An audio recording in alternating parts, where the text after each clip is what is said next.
Hello guys! Ngayong araw pong ito, magluluto tayo ng spaghetti with Hokkaido. Medyo kakaiba naman po ito. Sana po magustuhan ninyo at matikman ninyo ang lasa nito. Maglagay po tayo ng mantika sa ating pinakukuluan tubig. Tapos maglagay po tayo ng asin, mga 1 teaspoon po. Tensya na po kayo dito sa aking maliit na kusina. Medyo magulo. Tapos pakuluan po natin itong tubig para makapagluto po tayo nitong ating noodles. Kasi na po kaya naghahanap po ako ng gandang angulo para makunan ko kasi yung ulo ko hindi makuha sa camera. Naghanap pa po ko ng angle kasi maganda itong tripod na nabili ko kaysa dun sa dati ko. Kasi tinatayo ko lamang po dito. Itong nabili kong tripod medyo nakatayo, mataas. Ako lang mag-isa ang nagbibideo. Okay na po sa akin yun. Kasi wala naman ako mapapakiusapan dito na mag-take ng video ko. Hintayin lang natin itong kumulo. Pagkulo po nito, uhulog natin yung spaghetti. Alam po ninyo, nagluluto ako ng spaghetti pagka yung wala kayong snack. Luluto ako ng iba't ibang klase ng spaghetti.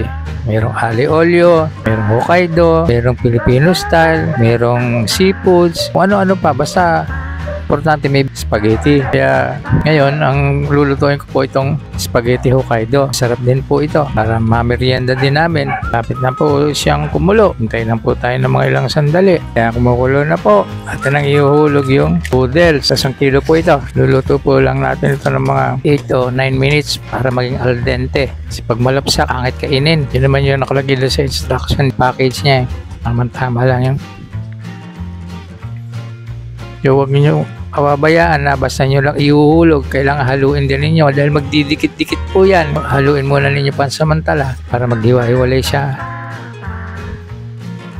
Po sa mga nakakapansin, sakaling mapanood ninyo itong video nito kasi meron akong problema sa analytics ko. Yung figure sa analytics ko may higit ng 4,000. Ngayon, ang katapusan po ng aking makukuhang 4,000 kailangan maging 1 taon. Reach ko yung 4,000 public watch hours. Kaya lang hindi ako nakaabot. 3,000 plus lang. Ngayon, itong June na to, nakuha ko na yung 4,000 mahigit. Kaya pasado na ako. Kaya naging problema, nung tinignan ko yung aking monetization, YouTube studio ko, medyo mababa ng konti. Tsaka nagbabawas isa-isa. Hindi ko maintindihan kung ano po nangyari. May malaking discrepancy. Kailangan mag-jive yung dalawang yun eh. Yung nasa analytics mo, tsaka yung nasa monetization. Namumroblema po ako kasi wala naman pong tutulong sa akin para malaman ko yung problema. Nagpadala na ako kay YouTube. Pero hindi pa naman po nasagot sa akin hanggang ngayon. Hindi ko maintindihan kung bakit. Siguro mga 1 linggo na mahigit. Na-follow up ko naman pero wala talaga. Wala silang reply sa akin. Kung meron po dyan na nakakaalam, paki-comment nyo naman po ako dito sa video kong ito para malaman ko kung ano ang dahilan. Napoprostrate ako dahil hindi ko na nga naabot. Nababawasan pa yung aking monetization sa YT Studio. Hindi katulad ng analytics tumataas saka yung views ko. Monetization medyo bumababa, nababawasan isa-isa. Saka yung search ko po dati malaki-laki na, dahil bumaba ngayon, ang baba na. Kaya minsan tinatamad na ako mag-upload ng shorts. Nung una ginaganahan ako kasi medyo kahit pa paano maganda-ganda naman at yun ang nagdag sa aking mga subscribers. Kailangan lang naman talaga 60 seconds lang para maka-acquire ka.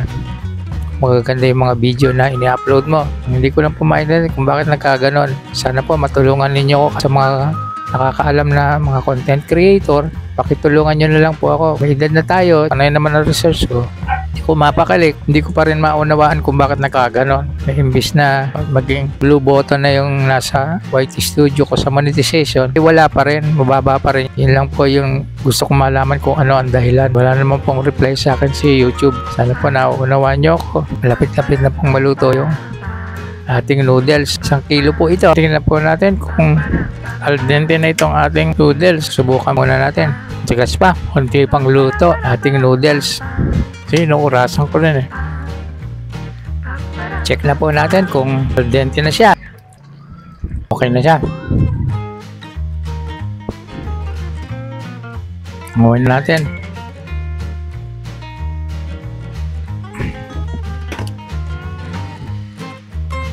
Yan. Hugasan lang po natin ng kaunti. Nauusukan yung aking salamin. Maglagay naman po tayo ng butter para hindi magdikit-dikit yung noodles. Masarap pa.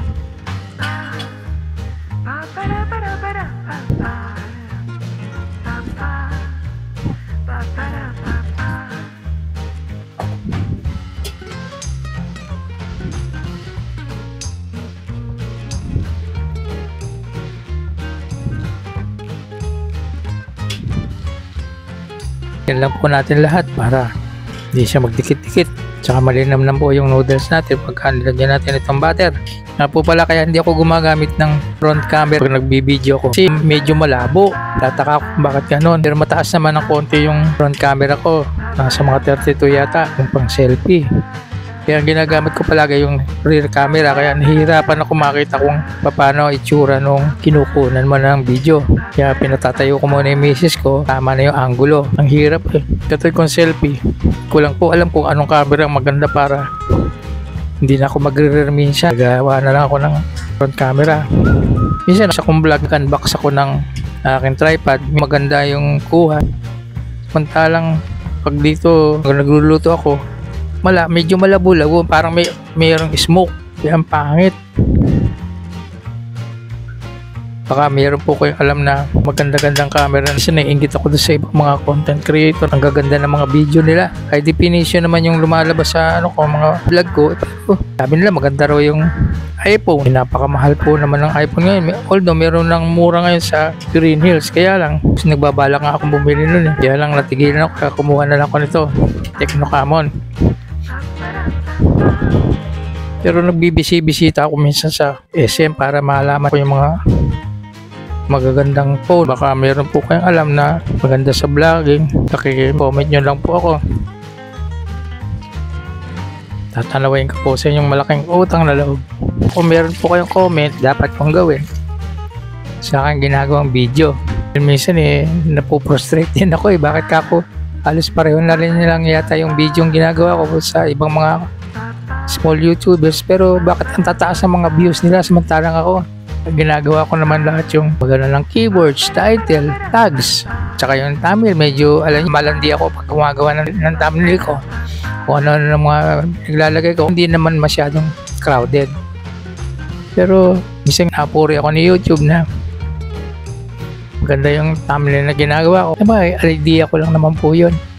Ngayon lang po ay magluluto tayo ng sauce. Salang po natin ating wok pan na malalim. Tapos maglagay po tayo ng konting mantika sa kawali. Kusan po yung kalan. Painitin po natin yung mantika. Pag mainit na po yung mantika, ihulog na po natin yung bawang. Kisa lang po natin. Kung mabango na po, ihulog na po natin yung sibuyas. Kung nag-translucent na po yan, ihulog na po natin yung Hokkaido. Yun ang pinaka-base na itong ating spaghetti. Gaya nga na sinabi ko sa inyo, gumagawa ko ng iba't ibang klase ng spaghetti. Ma-invento ko lang yung kung ano yung masarap. Masarap din naman po ito. Kasi nagawa din ako ng aglio olio, seafood spaghetti. Basta merienda. Alisin po nyo yung sabaw nito at isilagay nyo na po yung Hokkaido. Durugin po natin. Yung medyo may makakagat lang po. Bakit luto na naman po itong Hokkaido ngayon. Ihulog na po natin yung cubes. Ihulog po natin yung sauce. Yung original sauce niya. Tomato sauce. Sairin lang po natin mabuti. Timplahan po natin ng half ng 1 tablespoon. Haluin para magsama-sama. Lagyan po natin ng kaunting paminta para lumasa. Lagyan natin ng asukal. 2 kutsarang paulo.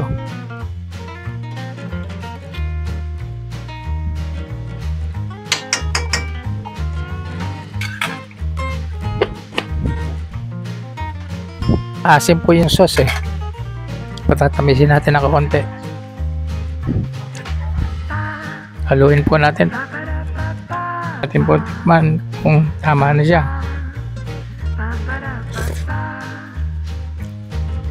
Medyo maalat ah. Dagdagan po natin ng konting tubig. Konti lang po. Tansyan nyo lang. Tama, tamis niya. Naman po uli natin. Ayun, nakuha ko na. Ihulog ko na po yung noodles. Tama-tama lang yung kawali ko. Tama-tama lang sa laman niya. Sasaluin po natin unti-unti. Lang po natin masyadong biglaan at baka magsitapon. Halayan po lang po natin yung paghahalo.